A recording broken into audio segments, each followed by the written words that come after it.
Father David here. It's Sunday and it's time for your weekly sermon. Well, today we find ourselves smack dab in the middle of Mark's Gospel, chapter 8 of 16. In the first half of his Gospel, Mark gives us a glimpse of what Jesus' kingdom looks like as he breathlessly moves from town to town, as Jesus is everywhere, healing the blind and throwing out demons and challenging the religious big shots. And just as often as someone is made whole, someone else is misunderstanding everything that's happening right before their eyes. What we want is magic and miracles and the laws of nature upended. But Jesus really isn't about these things. And it is a fundamental misunderstanding about our ways and God's ways that gets us where we are today. This pivot point in Mark's Gospel.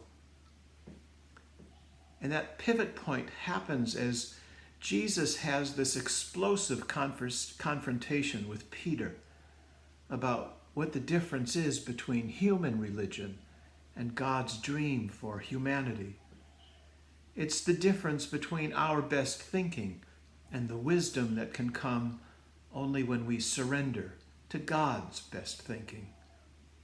It's perhaps the most entire conversation in the entire gospel, not just then, but today, because we live in a world that is drowning in human religion that Jesus comes to eliminate.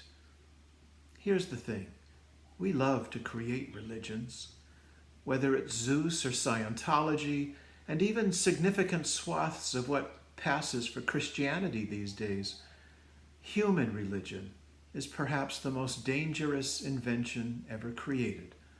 Worse than nerve gas, worse than the bomb.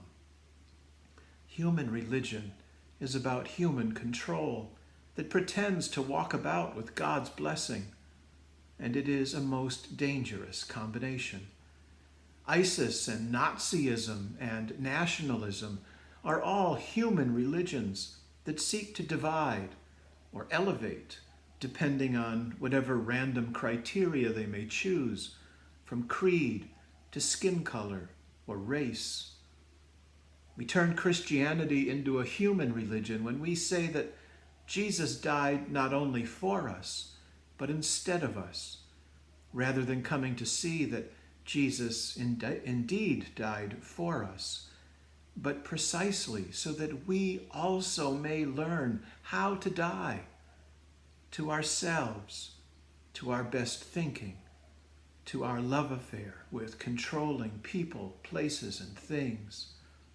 And it's human religion that Peter has in mind when he confesses Jesus as the Messiah. Peter knows the word Messiah, but he completely misses the meaning. He's thinking power and prestige and glory, my way, on steroids.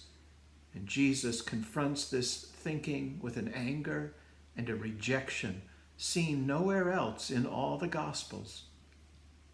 This kind of thinking that religion is something we do rather than someone we are, why, that's the kind of thinking that Jesus utterly rejects. That kind of thinking, it's what leads to putting on the robe of the pious finger pointer who loves to accuse the sinner. It creates people who prefer the security of ritual and magic and the clubroom to the insecurity of mercy and kindness and grace. Get behind me, Satan, Jesus says to Peter, because this kind of thinking is indeed satanic. It seeks to replace mercy and forgiveness and grace that can only be born out of suffering and surrender with privilege and power and prestige that comes from looking out for number one. Peter, like I so often do, wants to lead Jesus rather than follow him. I try to lead Jesus when I secretly whisper to myself that it's naive, wishful thinking to love your enemies, to forgive wrongs, to refuse to kill, to welcome the immigrant. I try to lead Jesus when I use every trick in the book to tame the unpredictability of the wild message of the gospel. When I spend my precious hours feathering my own comfortable nest, when the bum at the corner is dismissed by me as that bum at the corner, rather than a beloved child of God. And Jesus is having none of it. Instead, he tells us loud and clear, get behind me and follow me to a place that you cannot imagine, a place where you jump first, for then the net will appear. And if you think that Jesus makes these demands only on his inner circle of his closest followers, people like clergy and monks and nuns, well, you have another think coming. Because while he chews out Peter in private, when it's time to help us see what God's true dream is for all of us, he brings in the crowd, gathering all of us in tight, and he explains. It's about the cross. Another badly misunderstood word that we have used and abused over the centuries. Taking up our cross is not about the Lenten sacrifice of giving up chocolate or red wine. It isn't about inventing ways to suffer or even cheerfully enduring life's foibles. And it certainly doesn't mean that if you're in an abusive relationship that you stay there. No, if you're in an abusive relationship, get out now. Taking up the cross means to be on the side of the poor and the marginalized, that on a daily and sometimes hourly basis, surrendering our obsessions with trying to control people, places, and things. It means embracing the power of nonviolence and the frightening challenge that nonviolence creates to place my body over yours as the club comes down. It means rejecting the jingoistic hyperbole that is even now closing our borders and denying basic human dignity to our siblings solely to protect the privileges and wealth that we have come to enjoy, often at the expense of the very people and cultures we now so fervently bar from our shores. This is the difference between human religion and God's dream for humanity.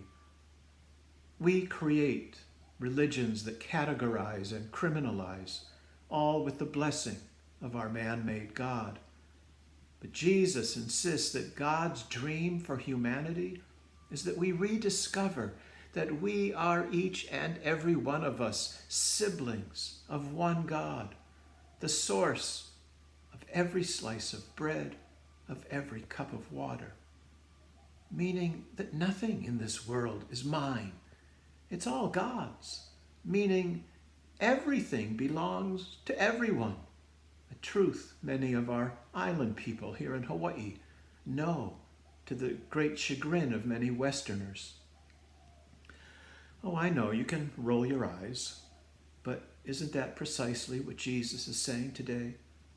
If any want to be my disciple, let them deny themselves and take up their cross and follow me. The price of following Jesus is the price of giving our life away. But here's the thing. We tend to think that life is something that you go out and get, or earn, or buy, or win. But it turns out that life is like love. It can't be won or earned or bought. It can only be given away. And the more you give away, the more you have.